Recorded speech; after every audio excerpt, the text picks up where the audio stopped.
What's up, y'all? Long time no see. We are going to talk about today Black Ink Crew Season 6, Episode 11, Kim Young Sky. I skipped last week, and for no particular reason. I just ain't feel like doing it. So, we are back today, nonetheless, to talk about Black Ink Crew. So they are back from Korea, and they start off at the shop. Everybody gets back, and folks wanting to know, you know, how the trip was and everything. And they're like, yo, Sky lost her entire fucking mind. Like, I don't know what the fuck, but they started talking about, you know, the shit that happened at the dinner. And hold on, y'all, I'm gonna give me something to drink real quick. I'm at McDonald's. Hi, customer Jennifer, can I have this? Yes, can I get a small mocha frappe? Okay. That's it. Thank you. I don't know what the fuck she just said, but we just gonna roll with it. So they tell everybody, you know, Caesar's like, I don't even want to talk about that shit. Kitty's like, Sky lost her entire fucking mind. And then Kitty tells everybody that Bae is pregnant. So everybody's happy, everybody's excited, but she hasn't told Rob yet. You know, she was like, when she got back, they was just talking about the shit that went on with Sky, and it just drained her. Good morning. Yeah. And so this damn Donna was like, stir his coffee with the pregnancy test. Y'all know how I feel about Donna, but I will say though that Donna, thank you. I will say though, you know, Donna, I couldn't kick it with Donna, but you know, she's not just totally unlikable, but you know, cause she did stand in for Bae, like when Sky was tripping or whatever. So, you know, whatever. And so that was that. And then Caesar says he's going to Caesar takes Kitty to the ice skating rink, surprises her with some flowers and shit, because we saw that, thank you, we saw that in the last episode he was saying, you know, he didn't treat her right when they were dating. So I guess he called himself, you know, atoning, I guess. But then, so he surprises her with some flowers and everything, and they skate. It was they sit down and talk, and they say, you know, we gotta keep this shit from Sky, because every time she find out some shit about us, she fucking goes crazy. And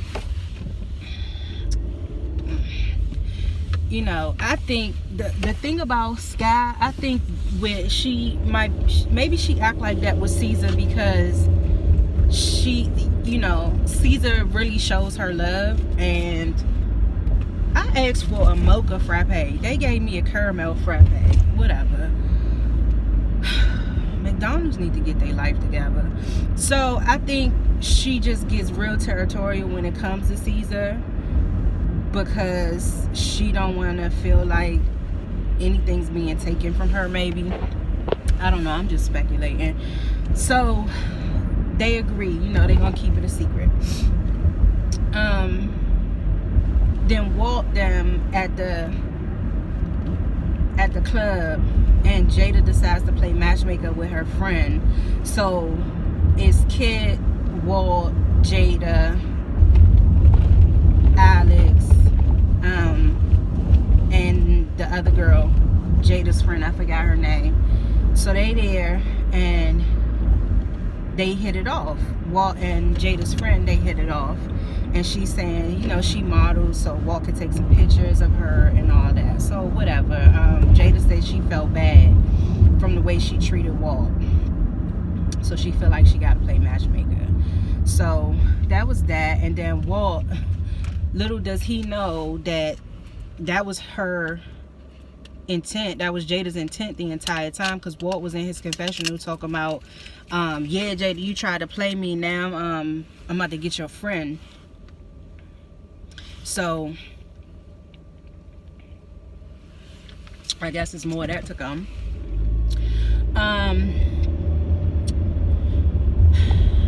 And okay, let's talk about, so let's just talk about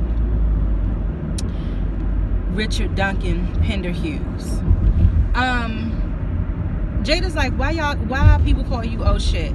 And he told her that he had a sex tape from at the shop. Like, he was doing it to some girl and it got caught on tape in the shop. And then he put his dick in some girl's drink. I liked Richard at one point, and I was kind of like hoping that he would be all right, especially with his drug shit. But after this shit right here, with Nikki, I don't know. I just don't see it for Richard Duncan and Penderhughes, because Nikki calls him on a FaceTime and she says, well, yeah, you know, I really don't know how to tell you this, but I'm 8 months the fuck pregnant. Girl, if I was oh shit, I would have told her ass, look, stand up, let me see your stomach. Because we all know Nikki's ass be lying. And she claimed, so shit been gone from California for 6 months. And she say she 8 months pregnant. So she telling him she got pregnant while he was still out there. But she didn't, she waited all this time to tell him that she was pregnant. And I'm like, well, bitch, when the fuck was you gonna tell him? When your legs was in the stirrups? Like, it's like shit don't know that shit is shady about her. Like, after all the shit he been through with her, he still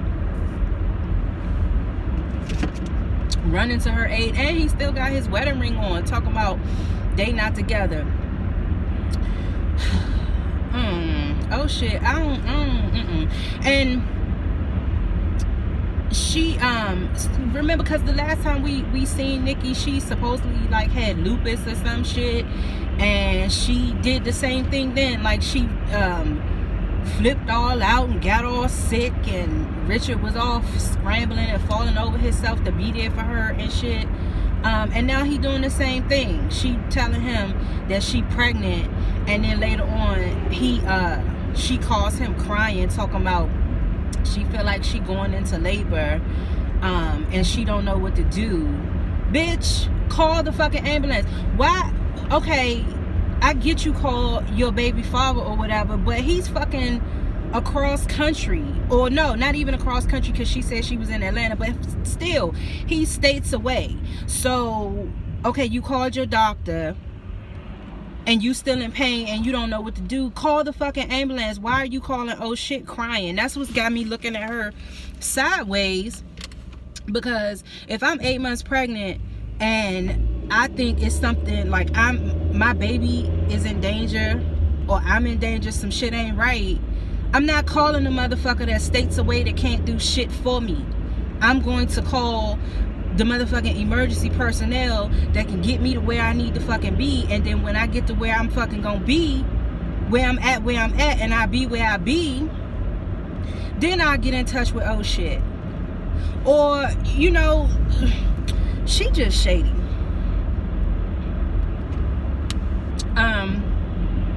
Okay, so that was that. I don't trust her. I don't trust oh shit. He looked better since he got his teeth fixed too, but whatever. Who else? Sky. Let's go back and talk about Sky again, because they decide to confront her about what happened in Korea. So they all sit down, they at dinner. Teddy, Kit, Donna, C's, Bay, they all are at dinner, and they sitting down and they talking about it before Sky gets there. So Sky walks in, and you know, she's being Sky, she's being her usual self, and it's unfortunate that we, like in our community in particular, we tend to trivialize like crazy, you know. I mean, it's just something we do. Like man, that nigga crazy as hell. When, yeah, they crazy, and a lot of times we just laugh that shit off, and we just find ways to deal with people that we think are so-called crazy, not really paying attention to the fact that whoever that is might really need professional mental help. And it's just something that we do, you know, and we tend to stigmatize like psychological disorders, like people who have psychological disorders. We stigmatize them in our community, and we look down upon people that seek mental help. But I say all that to say the fact that that's what's happened. It seemed like on this show, like everybody just be like, oh, that's my fault, y'all. My damn camera mount fell. But I'm about to stick y'all right there. I'm sorry. Yeah, y'all gonna have to be right there till I figure something better out. Anyway, this real shit. I don't have no studio. I don't have none of that. So that's what's happened. It seemed like on this show, everybody is just so comfortable with being like, Sky is crazy, and just laughing that shit off, and we get a kick out of Sky's antics. But I really feel like maybe Sky is suffering from like bipolar disorder, because her mom also has had mental illness issues, and it just wouldn't surprise me if Sky also has bipolar disorder, because her behavior is so erratic, and just like she could be fine, and then the next thing you know, it's just like a switch flips. But anyway, back to the dinner. She's being her usual self, and they like, yeah, you are fucking tripping. Like, babe, like I open up to you and you treat me like that. You know, y'all was supposed to be, the trip was for me. Like, y'all, we did the tattoo-a-thon and all of that for me, so I could go to Korea, and then you get out there and you act like an ass. So nobody's getting anywhere with Sky. And then C's pulls her to the side, like, and it's like, yeah, what is going on with you? You know, because I know you, it's something bigger than what you saying. So she brings up the situation with Genesis, talking about how Genesis wants to fight her. And we saw that. And I get it. I'm pretty sure it is messing with her mentally. So, you know, but nobody else knew about it. So she goes back to the table. They go back to the table. And tells everybody the situation with Genesis.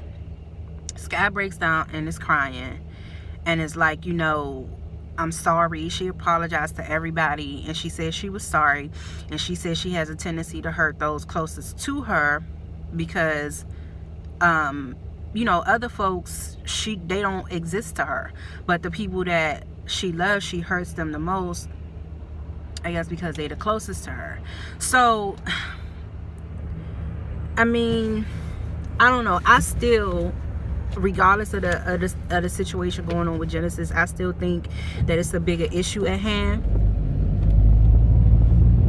mentally with Sky. And you know, I really think that if she went and she talked to somebody from an objective perspective that don't know her and won't judge her, maybe that might just help her to kind of clarify some of the issues that she's dealing with, just to get it out, you know. But yeah, so that was that. And then Bae reveals to Rob that she's pregnant. Finally. They go to dinner and she has them bring dessert, and the sonogram pictures are rolled up on the dessert plate, tied with a little bow. I thought that was cute, and Rob was happy. And I'm happy for Bae. I really like Bae. Like, she's a talented artist. She seems very genuine. She definitely has a story to tell, as we've seen. And you know, she just seemed like just a real cool person. And I'm glad that the situation with Rob is working out, because I was kind of side-eyeing him initially when he first asked to move in with her. But you know, they really look like they really care about each other and love each other. And as we saw later in the episode, he proposed to her and she said yes. So that's cool. You know, they got their little baby coming, they getting married. She found her mom, and now I'm sorry, y'all. And now, so maybe now that she's gonna be getting married and the baby's coming, maybe her mom will move to New York, because she said she would in the last episode. So we'll see what happens with that. And I think that's all I want to talk about, because I didn't take no fucking notes. I'm just going off of memory. So, you know, it is what it is. It's Thursday. I'm out here on my way to work, as y'all know. And I'm trying to think, is there anything else I wanted to talk to y'all about? I don't think so. I just need to really get my YouTube life together, because I don't know. Anybody that's a content creator and got any advice for me, leave it in the comments. Just let me know. But I noticed one thing for sure about the YouTube community is that you'll come across people who are very supportive. And I feel like I feel lucky to have come across some of the people that I have so far. But I also can clearly see how, you know, just being in the YouTube streets, I can see how that could go wrong very quickly. So I don't know. This shit is a journey. I'm about to eat. I'm about to eat some of these. Y'all see these mango kind fruit bites, mango, pineapple, and apple. They good. They look like dog food. No bullshit. They look like dog food, but they're good. So anyway, y'all, that's it. I'm getting ready to get off of here so I can go and get on this train. So I'll holler at y'all in the next video.